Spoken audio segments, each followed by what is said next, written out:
Turquía ha visto que Irán está dando por saco con Hormuz y le ha debido salir el culo veo o culo quiero que lleva dentro, porque ha decidido hacer exactamente lo mismo con el estrecho que controla, sin drones explosivos, eso sí. Pero vamos, que la idea ni siquiera es original, porque esto lleva haciéndose en esa región desde el 220 a.C., porque ya entonces había una ciudad, en un sitio raro, medio en Europa y medio en Asia, que se llamaba Bizancio. Todavía no era Constantinopla y todavía no era Estambul. Entonces a los bizantinos se les ocurre una idea por la que tendríamos que matarlos a escobazos, porque sirvió de inspiración para lo que hoy está provocando que tú tengas que pagar 10 euros de más para llenar el depósito del coche. Bueno, y que al iraní promedio le está provocando que el puente que antes estaba en su ciudad ya no esté. Esta idea consiste en que si absolutamente todos los barcos que van o vienen del Mar Negro tienen que pasar por delante de mi casa, pues voy a cobrarles un peaje. A pagar. Aquí toquisqui a pagar. ¿Pero cómo terminó la idea? Pues en una guerra, porque Rodas, que era la potencia comercial del mar Egeo, le declaró efectivamente la guerra a Bizancio, literalmente por el precio que le estaba cobrando por pasar por delante de su casa. Y ahora, 2200 años después, tenemos exactamente lo mismo, porque hablamos de la misma ciudad.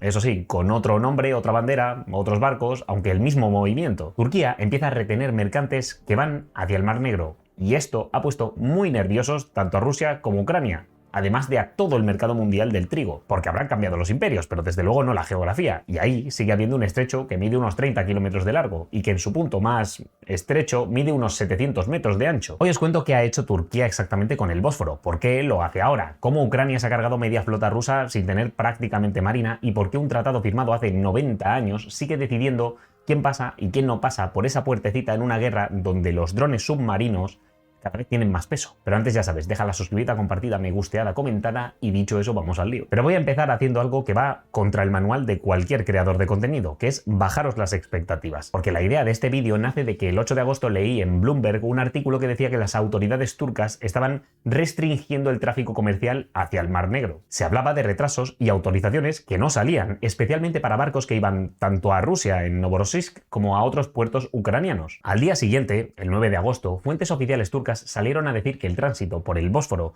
y el Dardanelos seguía funcionando con normalidad y que lo que habían eran medidas temporales de seguridad. ¿Sí? Bueno. En fin, eso es lo que tú opinas, tío. Esto se habría confirmado porque un petrolero que llevaba esperando desde aquel jueves pudo entrar por fin por el Dardanelos el domingo, rumbo a una terminal que hay en Novorossiysk. O sea que por ahora Erdogan no es que haya puesto una barrera en el Bósforo, pero tenéis que pensar que aquí nadie da puntadas sin hilo. Es decir, que no es que Bloomberg haya dado ese susto del corte del Bósforo porque buscaba clics y ya está. Erdogan sabía perfectamente lo que estaba haciendo. Lo importante no era la magnitud de la medida que se había tomado, sino el mismo hecho de que una decisión que parece puramente administrativa ha hecho que a Putin y a Zelensky se les hayan puesto los pelos de punta. Pero bueno, que no solo a ellos, que también a todas las petroleras estadounidenses y el mercado mundial del trigo. Así que de decisión administrativa, los cojones. Esto ha sido Erdogan recordando al mundo que si le apetece un día puede cerrar el acceso al Mar Negro y se queda más ancho que largo. Pero deja que te explique un poco más esto, porque partiendo de esa idea de que esto es una decisión calculadísima de Erdogan, también hay que decir que no es que se haya levantado un día con ganas de tocar las narices al planeta. Podríamos decir que tenía sus motivos. Hasta ahora, más o menos, en el Mar Negro ha habido cierto respeto en cuanto a las normas de enfrentamiento. Se separaba muy claramente lo que eran buques de guerra de lo que eran barcos de carga haciendo su trabajo. Pero ese consenso ha reventado este verano. O bueno, se ha hundido más bien, si os sirve mejor la metáfora. A principios de agosto empezaron a caer barcos con vínculos turcos. En especial os hago mención al buque que se llama Rorro, no solo porque me haga gracia el nombre. Esta semana a Pablo se le ha apetecido refundar el califato de Córdoba. No, porque fue atacado por un dron y tuvo que ser remolcado. Y no fue el único. El mercante MV Guluk, también con bandera turca, fue alcanzado cerca de Novorossiysk. Y puedo incluiros otros buques que han sido atacados mientras llevaban carbón del puerto ruso de Tamán a Turquía. Y tengo que decir que estos ataques además han dejado tripulantes turcos heridos de gravedad. El 9 de agosto el ministro de Exteriores turco dijo que sus advertencias se estaban cumpliendo en lo que respectaba al conflicto marítimo entre Rusia y Ucrania, porque decían que primero atacarían puertos y buques de guerra, pero que acabaría eso evolucionando en lo que estamos viendo ahora, ataques a buques mercantes civiles sin ningún tipo de distinción. Además, había propuesto a ambos bandos una suerte de tregua sobre los ataques contra barcos civiles en el Mar Negro. De hecho, Ucrania ya lo había pedido y estaban pendientes de si Moscú decía que sí o no. Días después, este ministro de Exteriores elevó el tono por la falta de respuesta y dijo que había trasladado a Erdogan un paquete de medidas que estaba empezando a aplicar. Casualidades de la vida, justo esos días estaban los buques mercantes empezando a aglutinarse a la espera de un permiso para cruzar el estrecho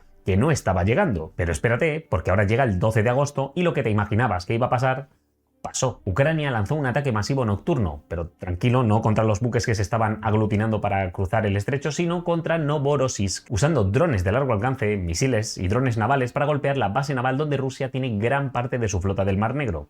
Zelensky dijo haber alcanzado 2 fragatas, un gran buque de desembarco, una corbeta y otras unidades, incluida en el resultado posiciones antiaéreas, muelles e infraestructura portuaria. O sea, una hostia importante, vamos a ser claros. Dicho eso, no fue un ataque sin daños colaterales. 2 de las mayores terminales cerealistas del mundo tuvieron que parar completamente sus operaciones, y en una de ellas se derrumbó una galería de carga. Algunos drones golpearon también la ciudad y murieron 3 civiles, entre ellos un niño de 8 años. Y claro, ¿qué ocurre cuando una de las terminales de exportación de trigo del mundo queda dañada? Pues lo mismo que con el petróleo cuando se bloquea Hormuz, que el precio del trigo sube, pero que Rusia, como tiene las terminales dañadas, no puede capitalizar esa subida de precio. Para que veáis los números, se prevé que en agosto Rusia vaya a exportar entre 3 y 3,5 toneladas de trigo, cuando en un agosto normal suele exportar 5 toneladas. A Ucrania le pasa exactamente lo mismo o peor.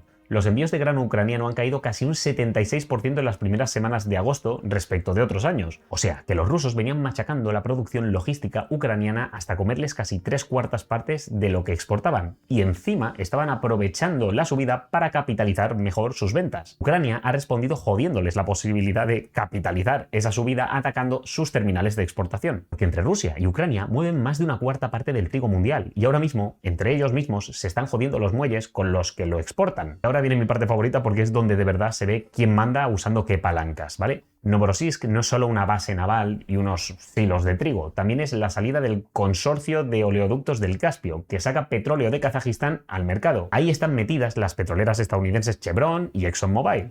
Es decir, que cuando Ucrania le pega un tortazo a Novorossiysk, no le está pegando solo a Putin, está jugándose que la metralla le abra un agujero en el bolsillo a las 2 multinacionales estadounidenses. Y como consecuencia salió el vicepresidente J.D. Vance, que ya a finales de julio le pidió a Zelensky que dejara de atacar la infraestructura del consorcio y los petroleros que no fuesen rusos. Los rusos que se jodan, claro. Ucrania entendió las instrucciones. Atacar cosas rusas, bien. Atacar cosas estadounidenses, mal. Mira bien, hijo de tu puta madre. Relaja tus putas partidas, si no te voy a partir tu madre, tienes toda tu bola de perros. Te tengo identificados 30 güeyes. Hasta tus putos perros te voy a matar si no te relajas, güey. Ya está, señor, ahorita los bajo. Fijaros aquí en cómo Ucrania, a quien hace caso y toma en serio, es a Estados Unidos, y confiaba en que los turcos no iban a sacar el cinturón. Los yanquis les decían, nosotros, mientras no toquen nuestra infraestructura, como si quieres reventar la ciudad entera. Y los ucranianos dijeron que ok. Pero cuando los turcos les llegaron diciendo, oye, no toquéis los buques civiles que nos traen la comida, o veréis, pues Ucrania eligió la opción veréis. Y lo que han visto, pues es la palanca turca activándose, que es la que decide quién pasa y quién no pasa por el estrecho. Ahora bien, para que entendáis por qué el Bósforo es tan crítico en este conflicto, dejad que os recuerde una transformación militar espectacular que ha habido en esta guerra de Rusia contra Ucrania. Veréis, en febrero de 2022, Rusia aparece con una flota extremadamente superior a la ucraniana. Con ella controla prácticamente el Mar Negro en cuestión de segundos, algo que, bueno, es de cajón de pino porque Ucrania, a efectos prácticos,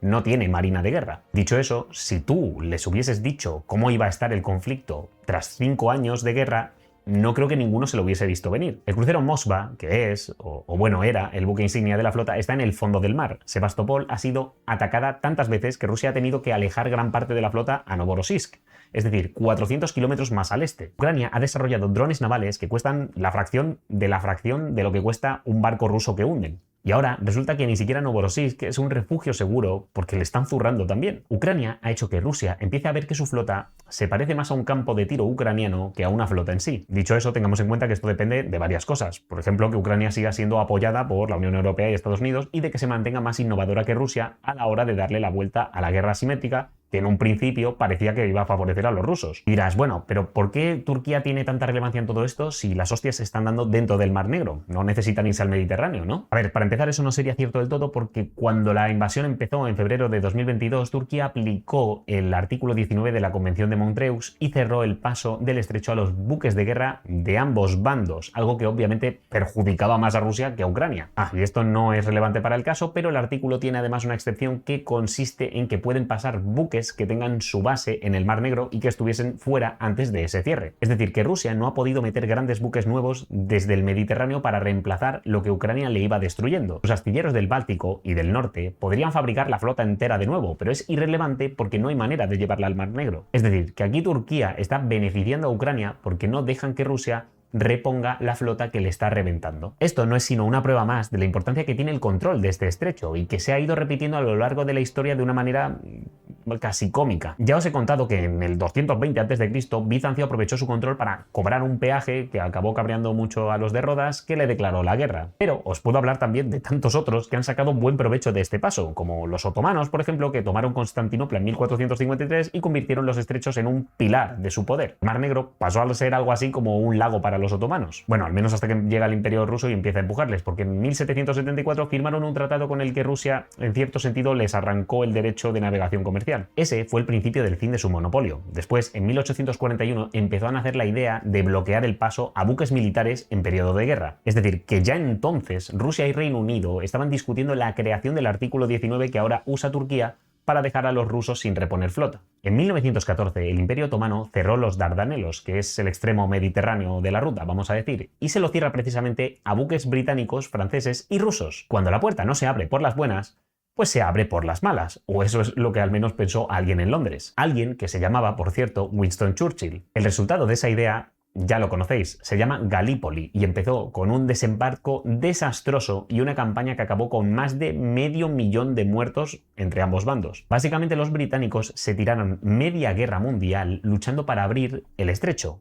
Y no lo abrieron. Pero en cualquier caso, tras esta Primera Guerra Mundial, se firmó el Tratado de Lausana y los estrechos de Dardanelos y el Bósforo quedaron desmilitarizados, bajo control internacional, por mucho que le jodiese a los ahora turcos. Pero no sufráis por ellos, porque en 1936, viendo que la gente estaba más pendiente de Hitler que de ellos, se pusieron a recuperar el control firmando la Convención de Montreux, cuyo artículo 19 ya conocéis, y sin no haber estado atentos. Ahí remilitarizaron todo el tramo y se convirtieron oficialmente en el portero del Mar Negro. Y ahora sí, 90 años después de este tratado, está siendo todo esto la peor tragedia para la flota rusa en el Mar Negro, porque no hay refuerzos a la vista mientras los ucranianos les están cepillando todo con drones. Y oye, por ser justos del todo, algo sí que está afectando también a los ucranianos, ya que en 2024 Reino Unido iba a darles unos cazaminas de la Royal Navy y Turquía dijo que se fuesen a tomar por el culo mientras durase la guerra, por lo menos. Y eso que ambos son parte de la OTAN, para que veáis que aquí no hay favoritismos para los turcos. E hilando con esta idea, vamos a cerrar aclarando algo con lo que mucha gente se hace un lío, porque quieren meter a Turquía como prorrusa o como pro-OTAN. Pero en realidad son algo así como Bárbol en El Señor de los Anillos. ¿De qué lado estás? Lado, no estoy del lado de nadie, porque nadie está de mi lado.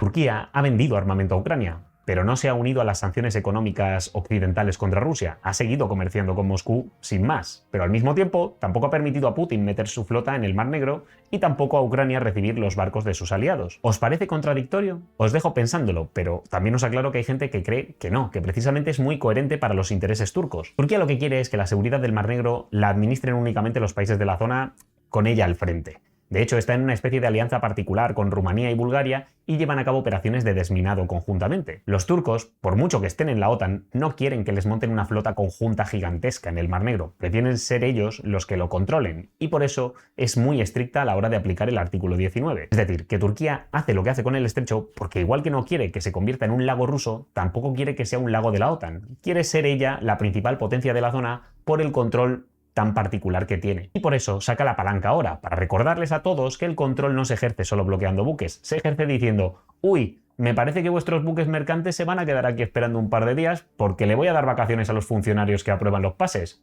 Oye, y mientras estáis ahí, reflexionad sobre si los yanquis son los únicos a los que tenéis que estar atentos. Por eso Erdogan nunca va a cortar el tráfico de forma definitiva, no le conviene. Le basta con hacerte esperar y solo con eso te hace daño económico y recuerda a los demás países quién controla ese paso de verdad. Yo por eso siempre digo a la gente, nunca faltéis al respeto a un funcionario del que depende un trámite vuestro, porque como le salga de los huevos te puede hacer un destrozo sin cometer ilegalidades. Aunque bueno, yo también te cuento esto sin tener ni idea del asunto, así que trata de ilustrarme tú en comentarios. ¿Crees que este corte temporal del tráfico ha sido una torpeza inocente de los turcos o sabían perfectamente lo que estaban haciendo? ¿Crees que a partir de ahora tanto Rusia como Ucrania van a tener más cuidado con lo que golpean? Y lo más importante, ¿qué será lo más gordo que veremos pasar en el estrecho del Bósforo y Dardanelos en el futuro? Te leo. Suscríbete si no lo has hecho y hazte miembro, que ayuda mucho al canal. Ojo a los vídeos para mantenerte en el debate y nos vemos en la próxima. Hasta luego.